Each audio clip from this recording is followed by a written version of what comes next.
Hello and welcome to the second episode of the Brei Belly Knitting Podcast. My name is Isabelle. I am a Belgian knitter and knitwear designer, and now I also make podcasts. This is my second episode. Thank you so much for all your nice comments and subscriptions even after the first episode. It felt really awkward to make it. It has been now 3 weeks since I recorded it, and I have to say I still feel a bit awkward for the second episode, but I hope I will grow into it. I also noticed that the screen configuration and the screen quality from the first episode wasn't ideal. So thank you if you were able to see through it and that you're still here. I hope you will enjoy the content. I will always talk about my knitting. I knit a lot of different things, a lot of things by other designers, but I also always have some own designs of my own on my needles, which I will discuss with you. And I will also try to add some content about knitwear designing or grading a sweater. That's what I'm planning on talking to you about today, for example. So I hope you will enjoy it. As I'm pretty new to podcasting, I'm always open to your feedback, or if you think like certain things are too technical or not technical enough, or you would like to know more about certain things, please let me know in the comments, and then I can take that into account for the next time. So what am I wearing today? This is one of my favorite summer knits. I will show it a bit better. This is the Summer Sorrel tee, and it's by Wool and Pine Designs. I made this 2 years ago, if I'm not mistaken, and it was then for me it was like a real technical challenge. As you can see, this has a lot of stitches that have been pulled through, and especially in the beginning at the back side there are some short rows for the neckline shaping, and that was a quite challenging part. The cast on is an I-cord cast on, and then you work top down through this beautiful knit texture. As you can see, in the beginning there's a lot of purling, but then once you get to this point, then you turn your work inside out, and it's just plain stockinette knitting. I made this one in a silk cotton blend by as I'm not mistaken, it's Lana Grossa, seta cotone, and it's a hand-dyed yarn. And yeah, I really liked how it turned out. The model on the knitting pattern, she was wearing one in faded colors, or a color fade, and that was beautiful as well. It's has always been my dream to make a tee or a top in faded colors, but I haven't done it yet. So maybe with one of my designs, a Striata top, next spring, I'm considering making one in a color fade. But so this one is really light. It's light to the touch. It's perfect for warm weather. I really enjoyed making it, and Wool and Pine Designs are one of my favorite knitwear designers, so I really enjoy their designs. I will talk about another design of them in a sec. So this is what I'm wearing. What am I working on? Or maybe I have some finished objects since the last time, and there is one finished object which I'm very proud of, or which was a very big challenge for me, and it's this one. You might already recognize it as it's rather famous design. This is the Twists and Turns shawl by Stephen West Knits. And I made it for the West Knits Mystery Knit Along, which is organized, I think, every year in fall. So I started working on this, I think, in October or November last year. So it has been on my needles for almost a year, which is a very, very long time for me. But this one is so very special to me because, yes, it's a big project, as you can tell. It was a big challenge, and once I finished it, like normally when I finish a project, then it's up to the next one, or I'm already thinking about the next cast on, and okay, yes, I finished it, and we're moving on.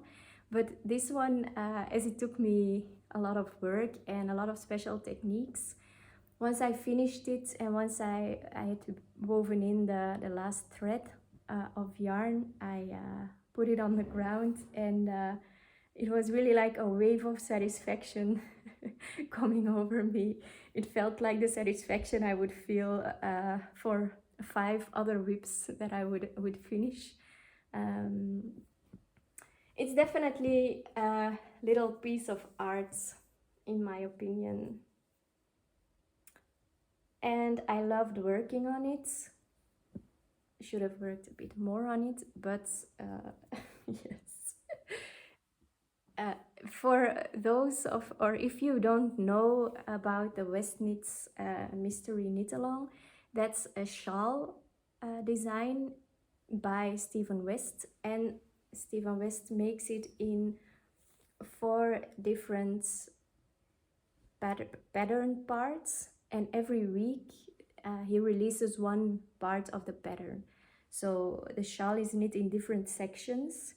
This one has 10 sections, and then every week you get a new clue about the next section. This makes it very exciting because before the start you only know which yarn you require, and then you have no idea about the design or how it will look or how it will turn out. Here Stephen West, he released some podcast episodes on the shawl before, and he already disclaimed some of the aspects. If the name of the shawl is Twists and Turns, then you can expect a lot of twists and turns. And I love working cables, so there definitely has been some cabling. These cables are very special because afterwards you pull through an I-cord embellishment. I had never seen this before, and I think the effect is very pretty. Also, the first section, so the part in which you start, has these chevrons, he calls it, these little braids. This also was a technique that I never worked before, and it's really pretty. So it's by binding off stitches and then casting on new stitches that you create these little loops, and then you have to pull the loops through, and that creates this beautiful braid. Really enjoyed making this. And so yes, as it's a mystery knit along, you just start knitting from the pattern and you just don't know what you're creating. So it took me a while before finding out that you had to pull through the loops, and before I saw the effects of these chevrons or braids. It was a really nice project. The yarn I used for this is a 100% merino fingering weight yarn, hand dyed by Ladybug Yarns. Also very talented yarn dyer from Denmark. I really love her colorways. She really is a color magician, and I really like how the colors go together. This is a shawl. I won't wear it every day to go to work, for example, or it's not compatible with every outfit. That might be the reason why I didn't work on it so intensely, as I was always in doubt, like, yes, but how much am I going to wear it? But I have been wearing it since it's done, and I like how it looks. It's not for every outfit, but it's definitely a statement piece for my knitting wardrobe. So, well, Twist and Turns Shawl. If you joined the mystery knit along as well, I am very curious about your experience with this, and I will not join the next one, as this one took me almost a year. I'm going to take a break from the next knit along. But if you are planning on joining, and that is if there is one being organized, which normally is the case every year, so I guess there will be. But please let me know, I'm very curious about it. Well, this is one finished object. Then I also finished this one. Ta-da! The Minto cushion. I already showed you this as a whip in the previous episode. This is a very beautiful cable pattern by Magdalena Parker, or Knitonomy, and I was so lucky to test knit this cushion. Magdalena has a lot of patterns in this cable design. There is like a Minto sweater. Now the Minto tee is in test knit, and I think she was considering also making a Minto dress. It's a really beautiful DK tweed yarn by Kiez Garn, and for the first time ever I sewed in a zipper into my knit. This is, I've never done this before, and at first I thought, okay, I'm going to buy a zipper and then I will sew it in with my machine. But someone gave me the excellent suggestion of buying a knitting zipper. I had never heard of that. I don't know if you know about it, but this is a special zipper, and it has, yeah, you cannot see it like this, but I try to show you anyway. It has all these little loops here, right around, right near the edge of the zipper, and then you can just with a needle, you can sew by hand the yarn into these loops, and it creates a very, very nice edge, very beautiful effects. I have to be honest and tell you that I haven't woven in any of the threads of this project, so they're all on the inside, and I think, yes, the cushion won't bother about it, and I won't either. So happy with this cushion. This is also the first time I knitted a cushion. I can definitely recommend this. Well, so that's these were my finished objects from the last few weeks. Now, what's on my needles? Last time I showed you my Striata sweater.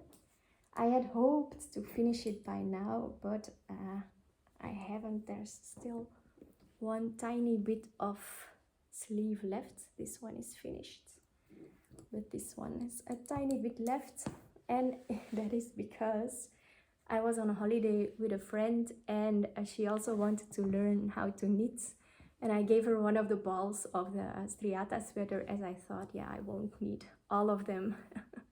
But now, yes, as you can see, I've got this much short. So I called my friend and I told her that unfortunately I would need the ball anyway. So, well, she's going to give it back I will try to, she didn't knit a lot on it, so I will try to use the inside of the ball so I can, I don't have to rip out her projects. But yeah, we'll see. So almost finished. I could already start with the pattern writing, but I haven't yet. As I already have written and graded a striata top or a striata T it is. The grading, I hope, will be a lot less difficult than before, because there are a lot of columns in my spreadsheet that I can reuse for this one.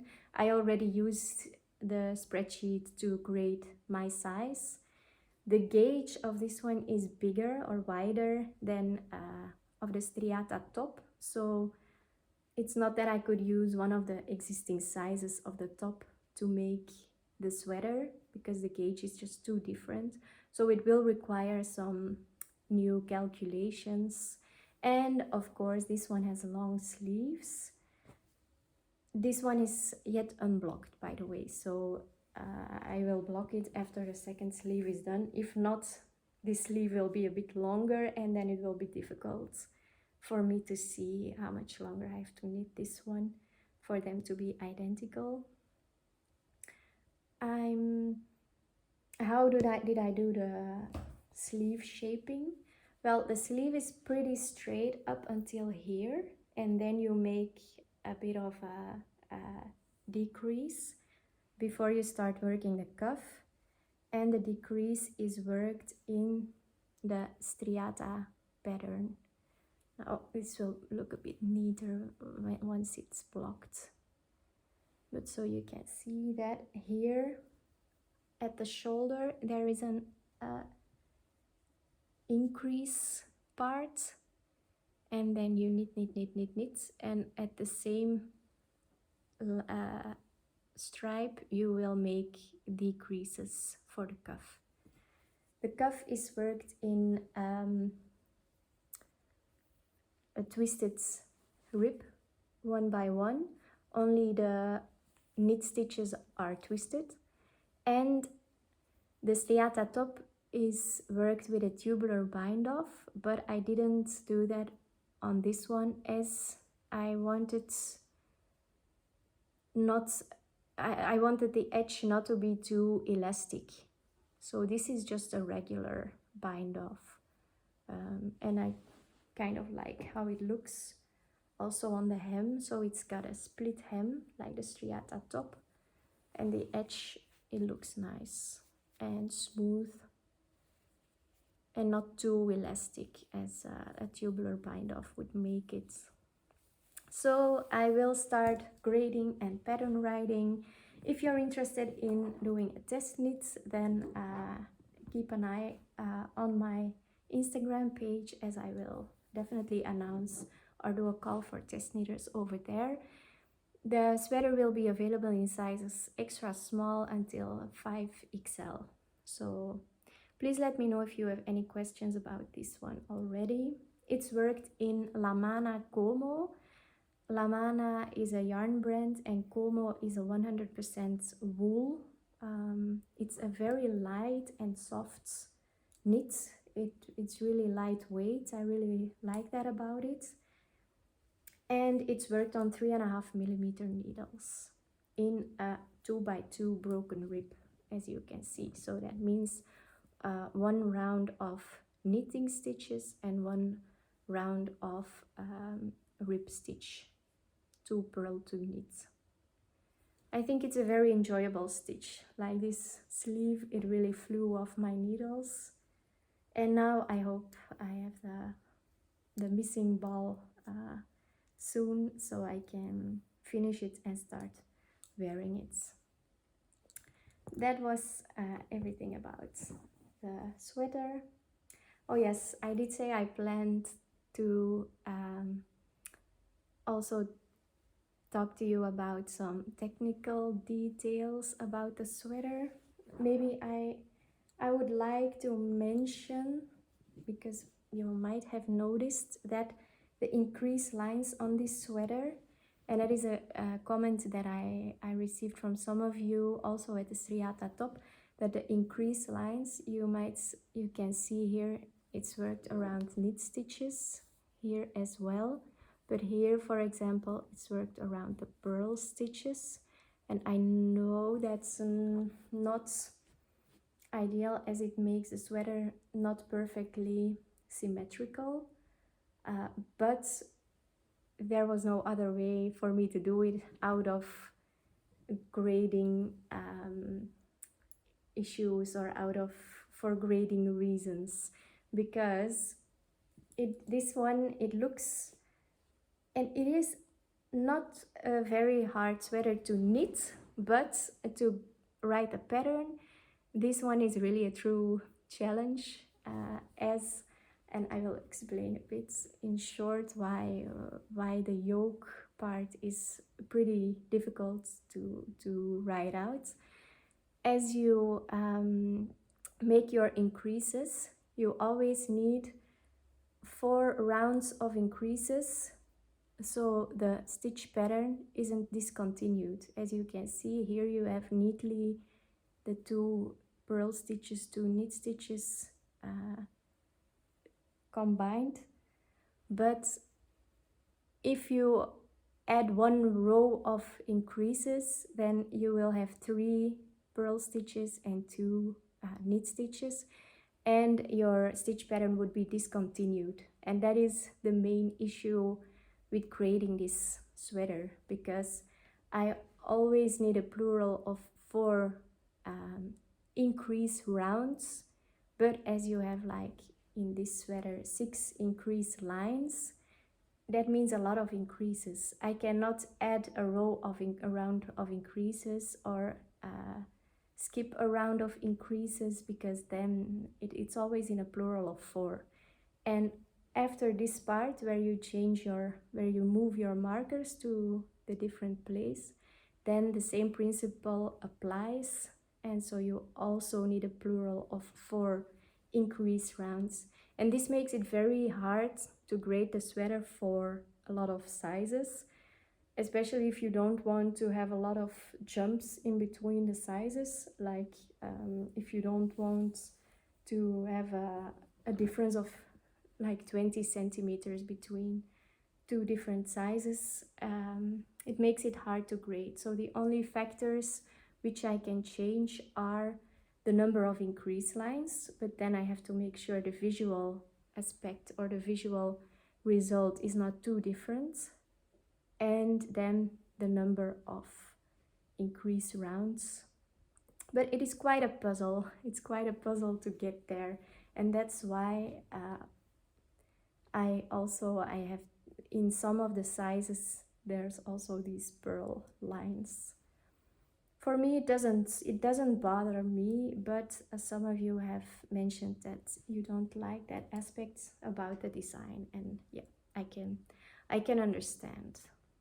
Well, this was the Striata sweater, coming to you soon.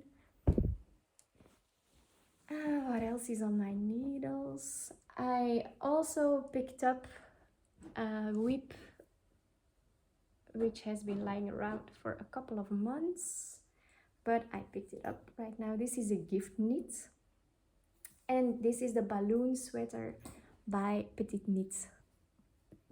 Really beautiful design, and it is for my sister-in-law Anke. I wanted to make her a sweater, and I just sent her the website by Petite Knit, and I said to her, you just pick a design from over there, and pick a color.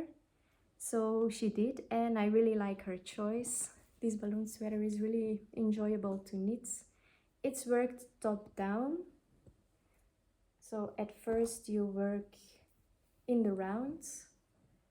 You make these beautiful shoulder seams, and you make increases around these.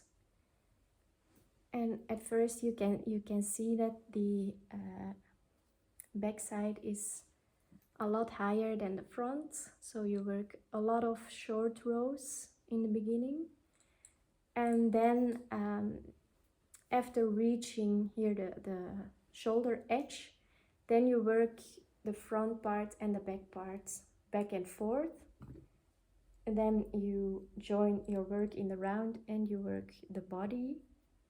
You pick up stitches around the edge for the sleeves, and then you knit the sleeves. The reason why I got stuck at this part is because now it really needed a fitting session just to make sure, or to see if it was already time to start the ribbing. This sweater has like a very big edge, and they have like balloon sleeves, so really curious how that will turn out. But I will need some extra 5 centimeters, that's about this much, for the sleeve and the body, and then I can start making the ribbing and of course the second sleeve. The yarn that I'm using is a combination of Arwetta by Filcolana. This is a pretty known sock yarn, and this is Lis. This is the silk-mohair yarn by Veritas. Veritas is in Belgium and Holland a yarn store. I'm not a fan of all their yarn brands or their yarn types, but the silk-mohair I really like by Veritas. So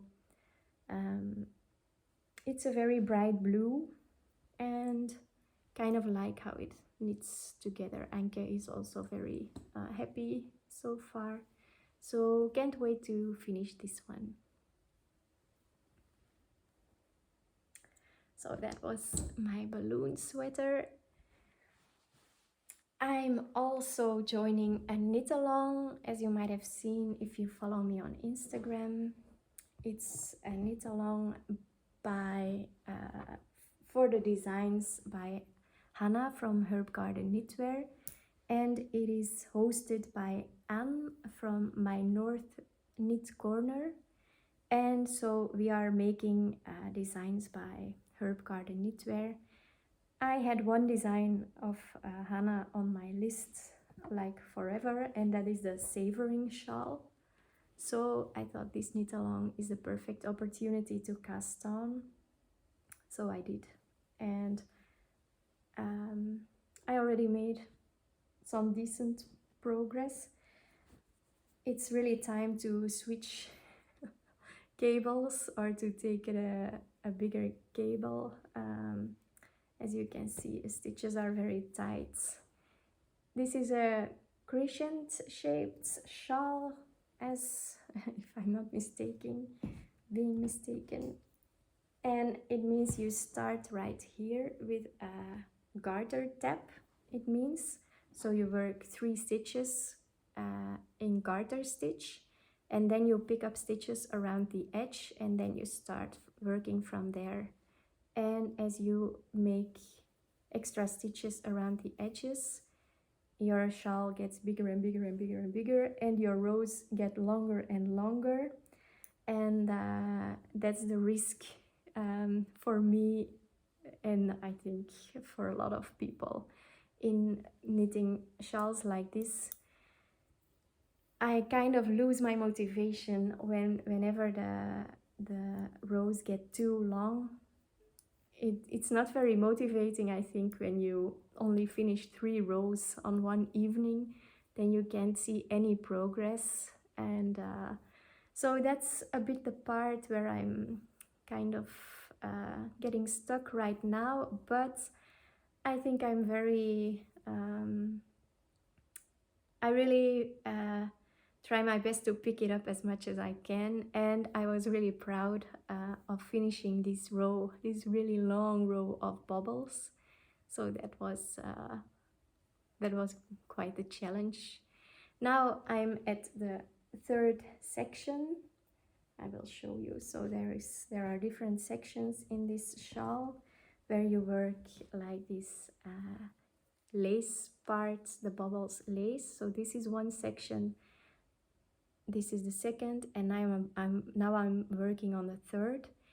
In the pattern, actually, these garter parts, garter stitch parts are a lot wider, but as I didn't buy all the yarn needed for this big size, I just made them a bit more narrow. And after this third section, then there's the edge that I have to work, and that's like a beautiful lace wavy pattern, so I'm really looking forward to starting that.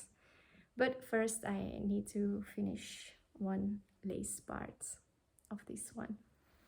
This yarn is very beautiful. It's 100% wool. It's worsted, Woolstok worsted is the name of the yarn, by Blue Sky Yarns.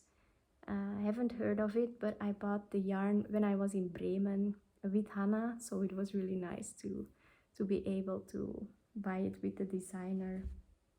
And I also love the color. The blood orange is really nice. I really look forward to wearing this while driving to work on my bike when it gets a bit colder.